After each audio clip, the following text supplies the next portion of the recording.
ہم سیدنا حضرت امیر معاویہ رضی اللہ عنہ کو صحابی رسول بھی مانتے ہیں اور رسول اللہ صلی اللہ علیہ وسلم کی قرابت داری بھی آپ کو حاصل ہے۔ رسول اللہ صلی اللہ علیہ وسلم کا جو سسرالی رشتہ ہے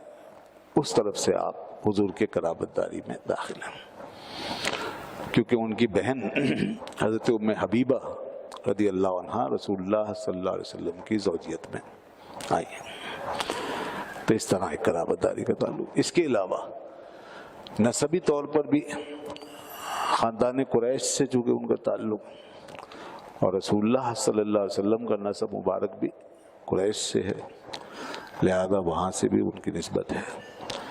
اور امیر معاویہ جو ہیں وہ قریشی بھی ہیں۔ اور اوپر عبد مناف میں آپ کا سلسلہ رسول اللہ صلی اللہ علیہ وسلم سے ملا ہوا ہے۔ امیہ نامی جد اعلیٰ یہ ان کے بڑوں میں داخل تھے، امیہ آپ ان کی اولاد میں ہوئے، جو ایک شاخ جہاں سے بنی ہے نا قریش کی، جس کو اموی کہتے ہیں، تو آپ پھر اس شاخ کے اندر آ گئے۔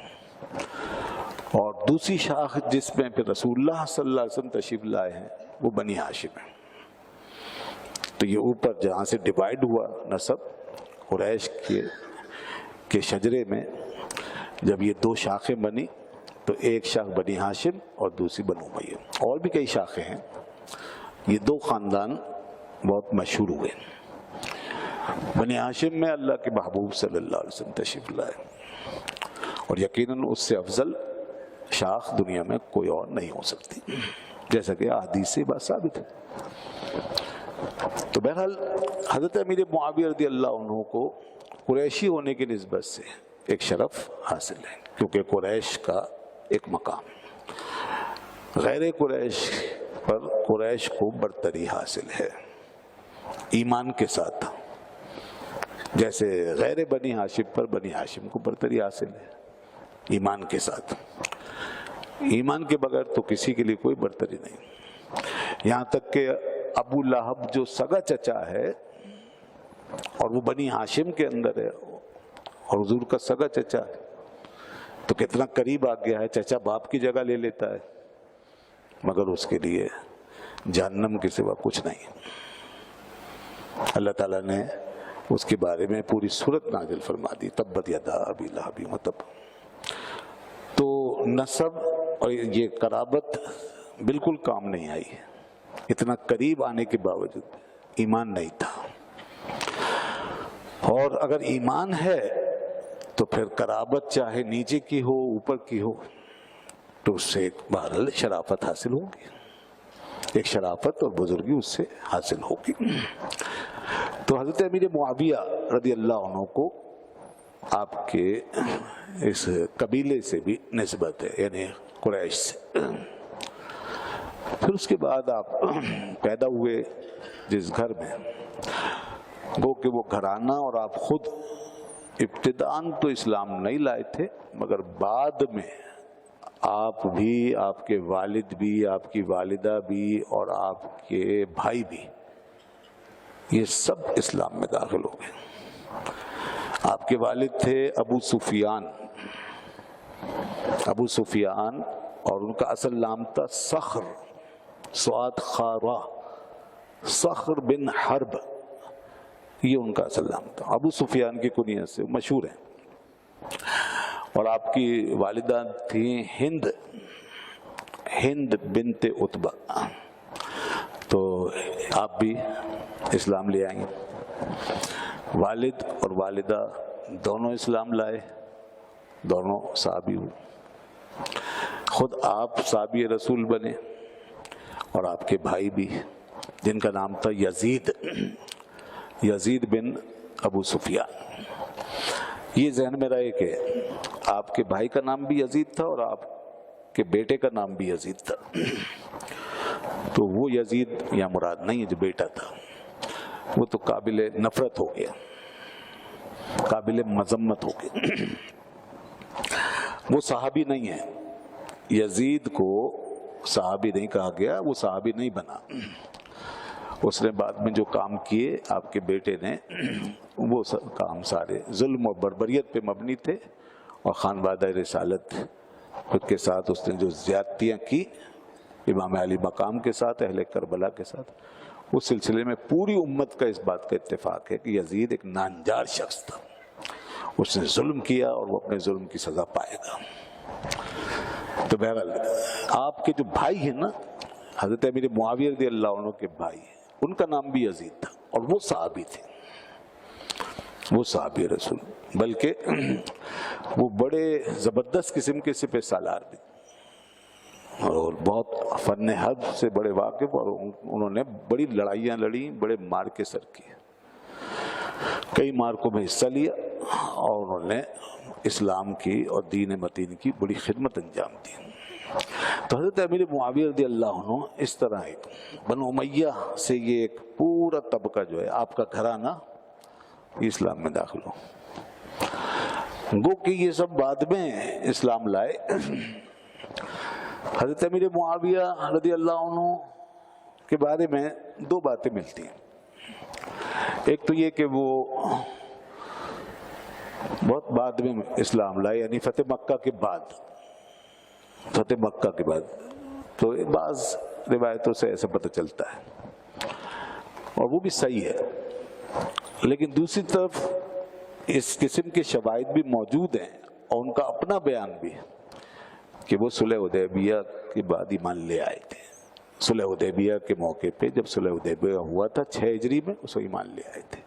یعنی فتح مکہ سے پہلے۔ یہ بات بھی ہمیں ملتی ہے، اور اس سلسلے میں روایتیں موجود ہیں، انہوں نے خود فرمایا میں ایمان لا چکا تھا۔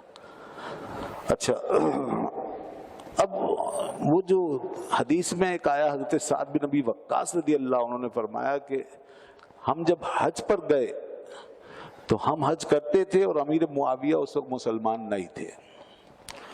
تو وہ بات جو ہے وہ اس طور پر ہے کہ انہوں نے اپنے ایمان کا اظہار نہیں کیا تھا،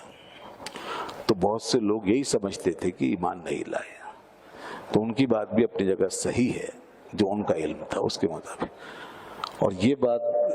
درست ہے، یہ بات بھی درست ہے کہ وہ ایمان لے آئے تھے، اور انہوں نے باقاعدہ کچھ واقعات بھی بیان کیے، اور لوگوں نے وہ روایت بھی بیان کی کہ جب وہ رسول اللہ صلی اللہ علیہ وسلم کی خدمت میں حاضر تھے، مثلا اس سے پہلے جو عمرۃ القضا ہوا اس میں امیر معاویہ رضی اللہ عنہ رسول اللہ صلی اللہ علیہ وسلم کی خدمت میں موجود تھے مکے میں۔ جب اللہ کے رسول صلی اللہ علیہ وسلم نے اپنے بال کٹوائے، عمرے کے بعد جب بال کٹواتے ہیں تو یا تو حلق کرتے ہیں یا قصر کرتے ہیں۔ اب رسول اللہ صلی اللہ علیہ وسلم نے یہاں پر قصر کیا، یعنی بال چھوٹے کروائے تھے، اور حج میں آپ نے حلق کروایا تھا، یعنی سر مڈوایا تھا۔ تو امیر معاویہ نے یہ کہا کہ میں نے ہی کینچی سے رسول اللہ صلی اللہ علیہ وسلم کے بال کاٹے تھے،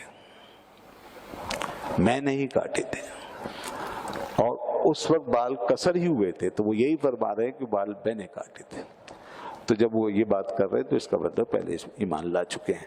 حضرت سعد بن ابی وقاص کو یہ بات معلوم نہیں ہوئی ہوگی، اس لیے انہوں نے کہا کہ جب حج کر رہے تھے تو اس وقت وہ ایمان نہیں لائے تھے۔ تو بہرحال اس سے یہ اثر پڑتا ہے اس بات پر، اس کا فرق پڑتا ہے کہ کون قدیم الاسلام ہے، کون پہلے مسلمان ہوا کون بعد میں۔ تو یوں جتنا پیچھے جاتے جائیں گے اتنی فضیلت بڑھتی جائے گی۔ لیکن اگر کوئی فتح مکہ کے بعد بھی مسلمان ہوا، جب بھی مسلمان ہوا، حضور کے آخری دور میں بھی اگر کوئی اسلام لے آیا اور اس نے رسول اللہ صلی اللہ علیہ وسلم کی زیارت کر لی اور ایک لمحہ بھر بھی حضور کے ساتھ گزار لیا، بس وہ صحابی تو ہو گیا، وہ شرف سے ہمکنار ہو گیا، جو کہ کسی اور کو اب مل ہی نہیں سکتا قیامت تک، جو ہم بارہا بتا چکے ہیں، اور اس امت کا عقیدہ ہے کہ وہ صحابی ہو گیا۔ اس بنیاد پہ کوئی کسی پہ طنز نہیں کر سکتا کہ جی بعد میں مسلمان ہوئے تھے، پہلے کیوں نہیں ہوئے، پہلے کیا دیکھا، کیوں انتظار کیا، یا اس بنیاد پہ بھی کوئی طنز نہیں کر سکتا، کوئی تان نہیں کر سکتا کہ پہلے لڑتے رہے، مخالفت کی، مسلمانوں کے خلاف محاذ آرائی کی، نقصان پہنچایا، جنگیں کی، لڑائیاں کی، تو بھئی وہ اسلام سے پہلے کی بات ہے، اسلام لانے سے پہلے کی بات ہے۔ اس لیے یہ بڑی جہالت والی بات ہے، بہت بڑی حماقت ہے کہ کوئی اس بنیاد پہ کان کرے، جب قرآن نے اعلان کر دیا اور اللہ کے رسول صلی اللہ علیہ وسلم نے یہ بات باقاعدہ بار بار بتا دی کہ جو بھی اسلام میں داخل ہو گیا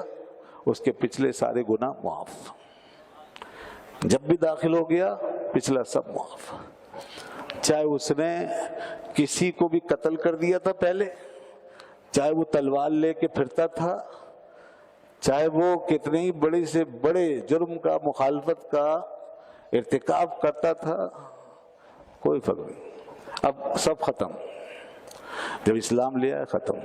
حضرت وحشی جنہوں نے امیر حمزہ رضی اللہ عنہ کو شہید کر دیا تھا احد میں، اور کتنے خوفناک طریقے سے کتنا زیادتی کی ان کے ساتھ، پھر شہید کیا گیا ان کو جب، تو اس کے باوجود رسول اللہ صلی اللہ علیہ وسلم نے حضرت وحشی کا ایمان قبول کر لیا اور انہیں شرف صحابیہ سے نواز دیا، ختم ہو گئی بات۔ اللہ تعالیٰ خود یہ بات ارشاد فرماتا ہے سورہ نساء میں کہ جو لوگ جہاد کے لیے نہیں نکلے، جنہوں نے قربانی نہیں کی دی،